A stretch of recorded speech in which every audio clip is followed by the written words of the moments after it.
NCERT Class 7th Honeycomb English book.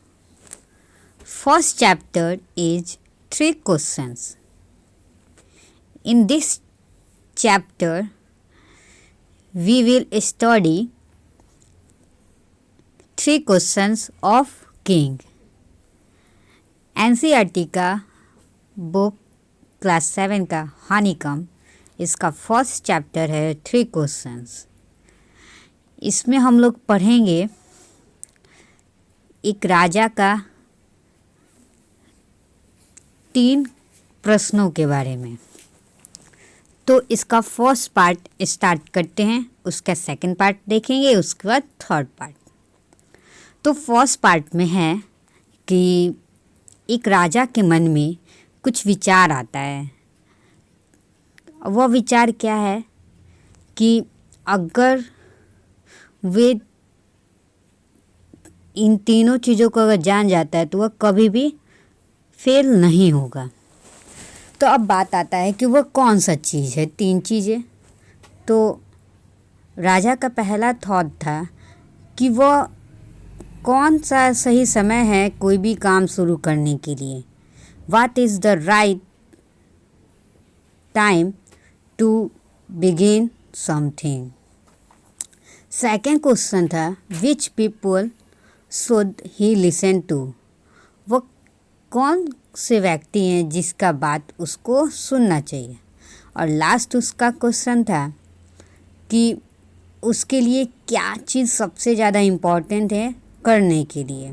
What is the most important thing for him to do. तो ये तीनों question का answer जानने के लिए राजा ने अपने मैसेंजर को भेजा. कहा कि तुम पूरे किंगडम में घूमो, और उन्होंने वादा भी किया कि उस व्यक्ति को वे बहुत सारा मनी देंगे जो उनके इन तीनों क्वेश्चन का आंसर देगा. अब बहुत सारे विद्वान लोग आए राजा के पास, लेकिन उन्होंने आंसर उनके क्वेश्चन का अलग अलग तरीक़ों से दिया. फर्स्ट क्वेश्चन के रिप्लाई में मतलब कि what is the right time to begin something, यानी कोई काम शुरू करने के लिए सही समय क्या है, उसका रिप्लाई दिया कुछ लोगों ने कि राजा को एक टाइम टेबल बना लेना चाहिए और उसको फॉलो करना चाहिए स्ट्रिक्टली. इसी तरह कुछ लोगों ने कहा कि उसको मतलब राजा को हर एक चीज़ कर पाएंगे जब उसका प्रॉपर टाइम होगा. और कुछ दूसरे लोगों ने कहा कि ये इम्पॉसिबल है डिसाइड करना पहले से ही कि कोई काम करने का सही समय क्या होता है.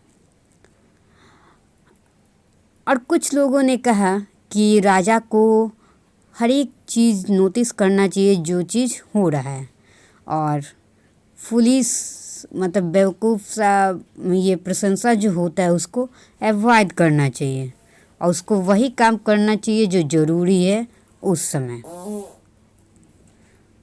और दूसरे लोगों ने कहा कि राजा को एक दूसरे क्वेश्चन के आंसर में कि वो कौन से व्यक्ति हैं जिसका बात उसको राजा को सुनना चाहिए. Which people should he listen to. तो इसका रिप्लाई दिए कि राजा को एक बुद्धिमान लोगों का सभा रखना चाहिए, उनका काउंसिल, उनका ग्रुप रखना चाहिए जो उनको मदद करेंगे हर एक प्रॉपर टाइम पे कि कैसे कोई काम करना है. ऐसा इसलिए क्योंकि एक व्यक्ति जो है अच्छे से डिसाइड नहीं कर सकता है. इम्पॉसिबल है अकेले ही डिसाइड करना, सही डिसीजन लेना. इसलिए उसको दूसरों का हेल्प लेना चाहिए. दूसरों के हेल्प के बिना कभी भी सही डिसीजन नहीं हो पाता है.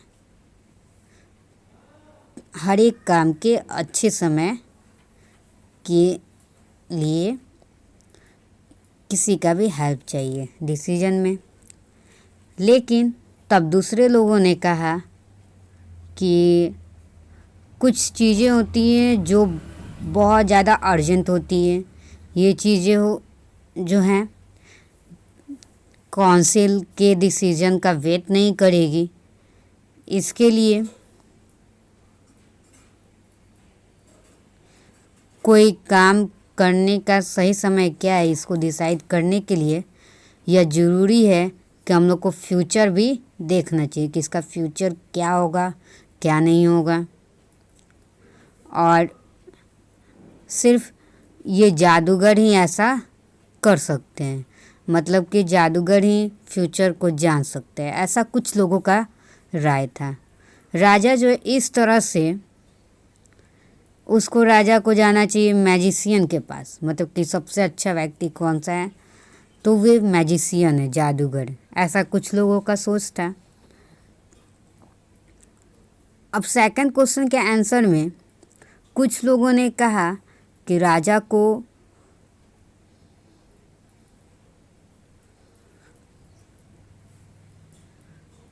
अपने काउंसिलर्स यानी काउंसिल के जो मेंबर्स जो होते हैं उनका खुद का होना चाहिए। दूसरे लोगों ने कहा कि पुजारी होना चाहिए। कुछ लोग जो है डॉक्टर को चूज किए। कुछ लोगों ने कहा कि उनके जो सैनिक हैं वे बहुत ज़्यादा ज़रूरी हैं। सेकंड क्वेश्चन था ना राजा का कि वह कौन से पीपल हैं जिनका बात उनको सुनना चाहिए। तो इसका आंसर कुछ लोगों ने दिया कि काउंसिलर्स होने चाहिए उनके खुद के, तो कुछ लोगों ने कहा कि पुजारी होने चाहिए, प्रीस्ट होना चाहिए। कुछ लोगों ने डॉक्टर को बोला, तो कुछ लोगों ने सोल्जर्स को बोला। अब थर्ड क्वेश्चन जो था उनका, तो कुछ लोगों ने कहा कि साइंस है। थर्ड क्वेश्चन जो था उनका ये था कि वो कौन सा इम्पोर्टेंट थिंग है राजा के लिए, उसको करने के लिए, मतलब राजा को करने के लिए वो कौन सा इम्पोर्टेंट काम है। तो इसका आंसर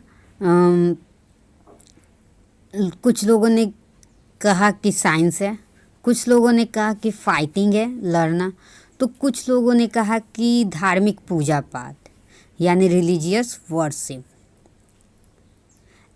अब ऐसे ही उनके क्वेश्चन का अलग अलग आंसर इतना डिफरेंट था कि राजा जो है सेटिस्फाई नहीं हुए, संतुष्ट नहीं हुए, और उन्होंने कुछ भी रिवॉर्ड नहीं दिया उन लोगों को। इसके बदले वो डिसाइड किए कि वे कुछ निश्चित एक हर्मिट के पास जाएंगे। हर्मिट मीन्स होता है वैसे लोग जो अकेले जो रहते हैं और एक सिंपल लाइफ जीते, यानी साधु। उनके पास जाएंगे और वे अच्छे से उनके विजडम, उनके बुद्धि को वे अच्छे से वो जानते थे, इसलिए वे कहीं कि अब मैं हर्मिट के पास ही जाऊंगा, यानी साधु के पास, वही उनका आंसर दे सकेंगे। हर्मिट जो है एक फॉरेस्ट में रहता था जो कभी भी नहीं छोड़ा था, मतलब कि वे उसी जंगल में रहता था। राजा ने एक भी वैसा कोई व्यक्ति नहीं देखा था जितना वे उतना सिंपल वे व्यक्ति था, वे हर्मिट। और इसलिए राजा ने एक साधारण सा कपड़ा पहन करके वहाँ पर गया हर्मिट के पास। लेकिन हर्मिट के झोपड़ी के पास पहुँचने के पहले राजा ने अपने हॉर्स को, अपने घोड़े को छोड़ दिया अपने बॉडीगार्ड के साथ। मतलब कि वो अपने बॉडीगार्ड को बोल दिया कि आप इस घोड़े को लेते जाओ, मैं अकेले ही वहाँ जा रहा हूँ, और अकेले वहाँ पे चले गए। जैसे ही राजा हर्मिट साधु के हट के पास जब पहुँचे तो उन्होंने देखा कि हर्मिट जो है ग्राउंड को खोद रहा था, मतलब ज़मीन को खोद रहा था, वे अपने झोपड़ी के पास। और उन्होंने राजा को अभिवादन किया, मतलब कि उनको प्रणाम किया, नमस्ते किया, और अपना खोदना जारी रखा। और वे जो साधु जो था बहुत ज़्यादा वो बूढ़ा था और कमज़ोर था, जैसे कि आप यहाँ पे पिक्चर में देख रहे होंगे। बूढ़ा है और कमज़ोर है, और जैसे वह काम कर रहा था, और उस समय जो जो वह काम कर रहा था तो हाँफ भी रहा था, मतलब कि घड़ी घड़ी सांसें भी ले रहा था। तो राजा जो है हरमिट के पास गया और कहा कि मैं आपके पास आया हूँ बुद्धिमान साधु, मतलब विद्वान साधु, आपसे 3 क्वेश्चन का आंसर जानने के लिए। तो उन्होंने कहा कि how can I learn to do the right thing at the right time. राजा ने कहा कि कैसे मैं जान सकता हूँ कि कोई चीज़ सही चीज़ सही समय पे मैं कैसे कर सकता, ये चीज़ मैं कैसे मैं जान सकता हूँ। दूसरा उन्होंने क्वेश्चन बोला कि who are the people I need most, और वे कौन व्यक्ति हैं जिसका ज़रूरत मुझे ज़्यादा होता है। और थर्ड में उन्होंने क्वेश्चन बोला कि and what affairs are the most important, और वे कौन सी काम हैं, वे कौन सी चीज़ें हैं, कौन से मैटर्स हैं, कौन से बिजनेस हैं जो बहुत ज़्यादा इम्पॉर्टेंट हैं। ये बातें उन्होंने अभिवादन करने की तुरंत बाद ऐसे पूछ दिया। The hermit listen to the king, साधु जो है राजा का बात सुना, लेकिन उन्होंने कभी भी उस समय कुछ नहीं जवाब दिया। उन्होंने खोदना जारी रखा, मतलब अपना काम कर रहे हैं। अब राजा ने कहा कि आप बहुत ज़्यादा थके हुए हैं, मुझे अपना कुदाल दे दीजिए और आप अपना काम करिए, आप अपने घर में काम करिए। तो उस साधु ने कहा धन्यवाद, और उन्होंने राजा को अपना कुदाल दे दिया। स्पेड मीन्स होता है कुदाल। और तब उन्होंने उसी ग्राउंड पे बैठ गया, दे करके साधु बैठ गए। अब जो है जब राजा जो है 2 बेद खोदे थे तो वे अपना खोदना बंद कर दिए, रोक दिए, और अपने क्वेश्चन को फिर रिपीट कर दिए। तो साधु जो है कोई भी आंसर नहीं दिया, लेकिन वहीं का वहीं खड़ा रहा और अपने हाथ को फैलाया और कहा कि अब आपको आराम की ज़रूरत है, आप मुझे कुदाल दे दीजिए, अब मैं अपना काम करूं। लेकिन राजा जो है उनको उनका कुदाल नहीं दिए और फिर खोदना जारी रखे। 1 घंटा जब बीत गया तो तब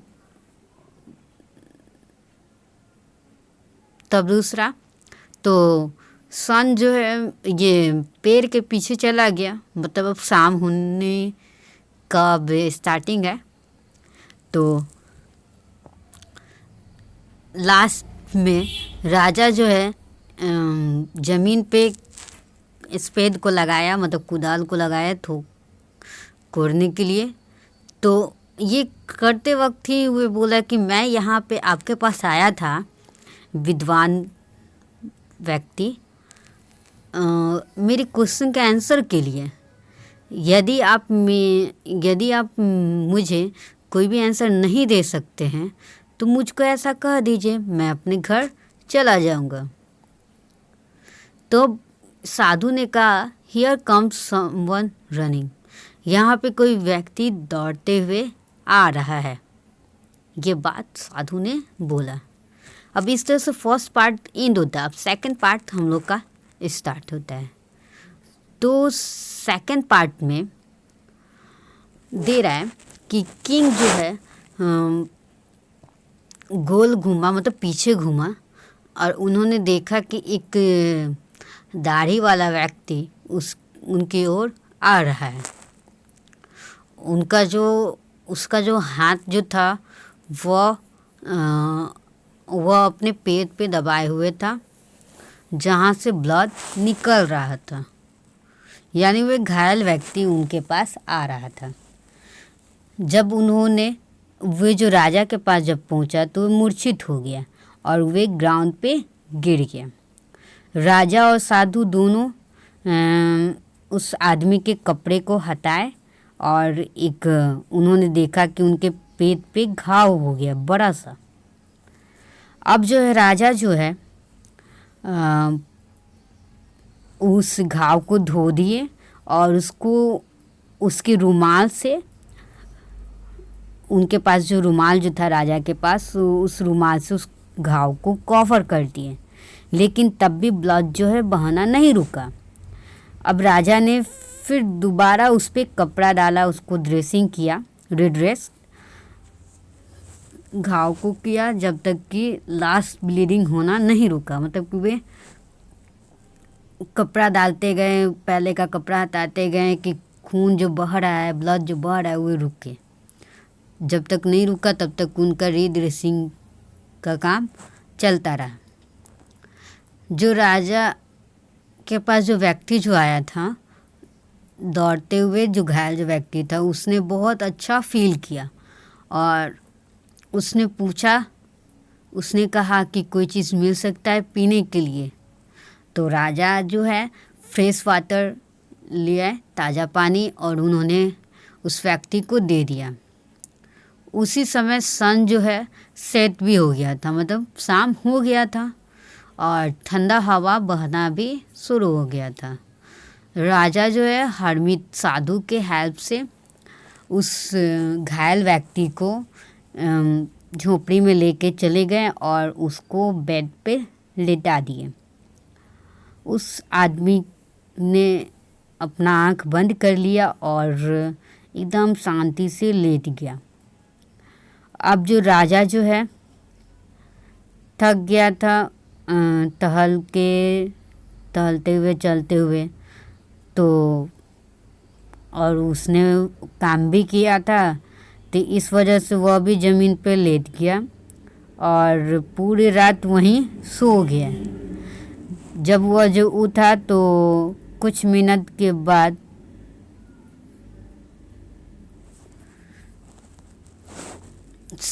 बहुत मिनट के बाद तो उसने याद किया कि वह कहाँ था।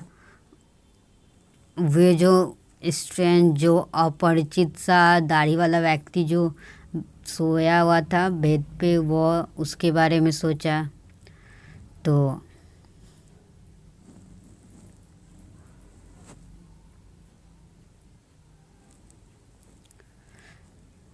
उस दाढ़ी वाले व्यक्ति ने एकदम कमज़ोर स्वर में कहा, मुझे माफ़ कर दीजिए, फॉरगिव मी। जब राजा जब उठा तो तब वे बोल दिया कि मुझे माफ़ कर दीजिए, मैं आपको नहीं जानता हूँ और मेरे पास कोई चीज़ नहीं है आपको माफ़ करने के लिए। मतलब कि कोई बात मैं नहीं जानता हूँ कि कैसे मैं आपको माफ़ कर सकता हूँ, मुझे तो कारण ही नहीं मालूम है। ये बात राजा ने कहा। तो उस दाढ़ी वाले इंसान ने कहा कि आप जो है मुझे नहीं जानते, लेकिन मैं आपको जानता हूँ। मैं आपका दुश्मन हूँ जिसने आपसे बदला लेने का कसम खाया था, क्योंकि आपने मेरे भाई को मार दिया था और मेरे प्रॉपर्टी को फोर्स से, मतलब कि बल से आपने अपने अधिकार में ले लिया था। मैं जानता था कि आप जो है अकेले हैं। देखने में वे साधु के पास आप आए हैं अकेले, तो मैंने कहा, अपने माइंड में बनाया प्लानिंग कि मैं आपको मारूंगा आपके घर जाते वाले रास्ते से। मतलब आप जब वापस आइएगा तब मैं आपको मारूंगा। लेकिन दिन जब गुजरा तो आप जो हैं वापस आप नहीं आए, तो इसलिए मैंने अपना छुपने वाला जगह को छोड़ दिया और मैं आपके बॉडीगार्ड के पास आ पहुंचा, जिसने मुझे पहचान लिया और मुझे घायल कर दिया। मैं उससे बचकर निकल गया, लेकिन मैं मर जाता अगर आप मेरे घाव को ड्रेस नहीं करते, मतलब उसको साफ़ सुथरा करके उसका ड्रेसिंग नहीं करते, इलाज नहीं करते। तो मैं आपको मारना चाहता था, लेकिन आपने मुझे बचा लिया। इस तरह से मैं अभी जिंदा हूँ और मैं आपका सेवा करूँगा, जैसे कि आपके बहुत सारे विश्वासी नौकर करते हैं। और मैं अपने बेटे को भी ऑर्डर दूंगा, आदेश दूंगा कि आप भी वही काम करिए और मुझे माफ़ कीजिए। राजा जो है बहुत खुश था। उसने मुझे राजा बहुत खुश था। उसको उसके इनमें से वह बहुत ज़्यादा उसको शांति मिला, ऐसे ही इसलिए वह बात किया। तो और उसने उसको एक फ्रेंड की तरह उसको जिताया, मतलब उसको बोला कि आप मेरे फ्रेंड हो। उसने कभी भी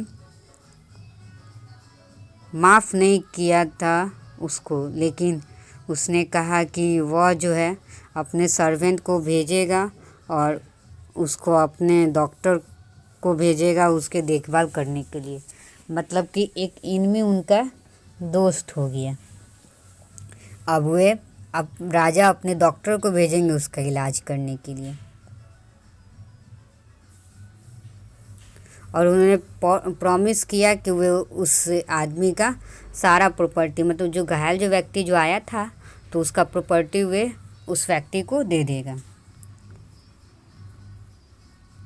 अब ये जो घायल व्यक्ति को छोड़ करके राजा जो है बाहर आया झोपड़ी के, और उसने ये उस साधु को खोजना शुरू कर दिया। जाने के पहले उसने इच्छा किया कि मेरे क्वेश्चन का आंसर आप मुझे दे दीजिए। तो राजा जो है ये अपना इच्छा जब जाहिर जब किया, तो वे साधु जो है अपने ये घुटने के बल बैठा हुआ था और बीज बो रहा था। कल वे खुदाई किया था, तो आज वे बो रहा था। तो राजा जो है वे हरमित के पास गया था और कहा कि लास्ट टाइम के लिए मैं आपसे भीख मांगता, आपसे मैं आग्रह में करता हूँ कि आप मेरे क्वेश्चन का आंसर दे दीजिए विद्वान व्यक्ति। तो उस साधु ने कहा कि आपको पहले ही आंसर मिल गया है, और आप जो हैं जब आप ग्राउंड पे जब झुके थे और वे हरमित जो है नीचे ज़मीन पे झुकते हुए उसने कहा कि आपको आंसर मिल गया है, और वे राजा को ऊपर देखने लगा जब वे राजा उसके सामने खड़ा था। तो अब राजा जो है कहा कि कैसे मुझे आंसर मिल गया है, आपका ये कहने का मतलब।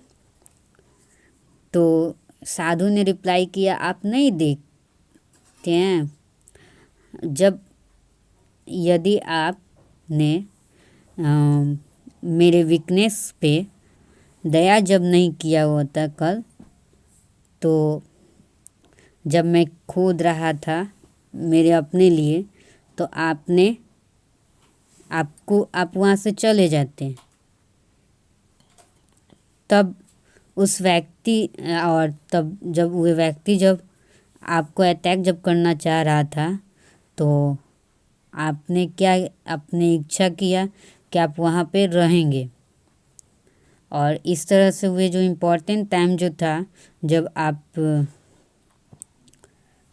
खोद रहे थे उस बेड को, उस ज़मीन को, और मैं आपके लिए सबसे इम्पोर्टेंट मैन था, और आप जो अच्छा जो कर रहे थे अपने मोस्ट इम्पॉर्टेंट बिजनेस को, अपने सबसे इम्पॉर्टेंट काम आप कर रहे थे उस समय, मेरे साथ मुझे हेल्प कर रहे थे ज़मीन खोदने में।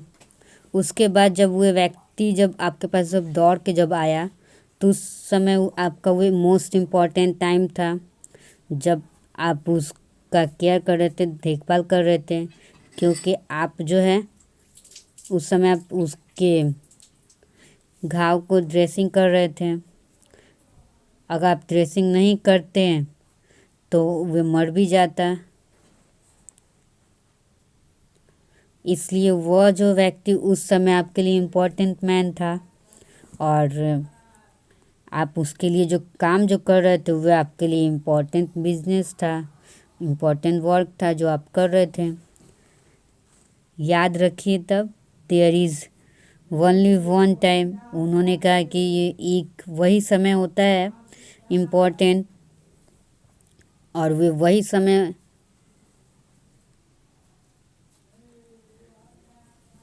एक ही समय होता है इम्पोर्टेंट टाइम, और वे वही समय होता है कौन सा, नाउ।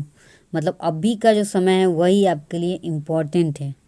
और ये जो है इम्पोर्टेंट टाइम इसलिए क्योंकि ये वही समय होता है जब आपके पास कोई भी काम करने का पावर है। ना आप पास्ट में कोई काम कर सकते, ना आप फ्यूचर में। इसीलिए आपका राइट टाइम अभी का है। और सबसे नेसेसरी पर्सन कौन से है आपके लिए, तो वे आदमी जो आपके साथ है उस पार्टिकुलर मोमेंट में। मतलब एक ख़ास समय में, एक ख़ास समय हम लोग का कौन सा होता है अभी का, तो वही हम लोग का कौन सा है ये हम लोग का नेसेसरी पर्सन है।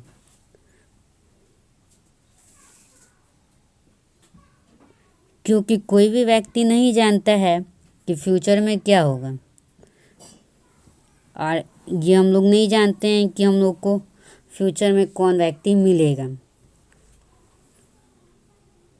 इसीलिए हम लोग का इम्पोर्टेंट टाइम हुआ अभी का, और एक ख़ास समय का जो व्यक्ति है, मतलब कि अभी का जो व्यक्ति आपके साथ है वे आपके लिए नेसेसरी पर्सन है।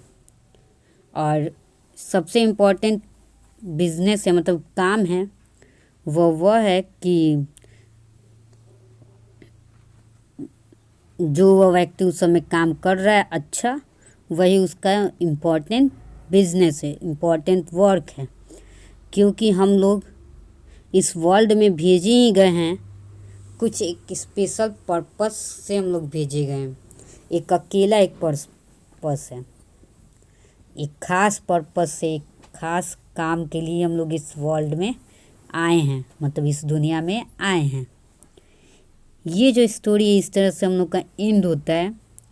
इसके जो राइटर हैं वह हैं लियो टॉल्स्टॉय। ये रीटोल्ड है, मतलब ये दोबारा कहा गया। इस तरह से हम लोग का ये हनीकॉम्ब का फर्स्ट चैप्टर 3 क्वेश्चंस एंड होता है।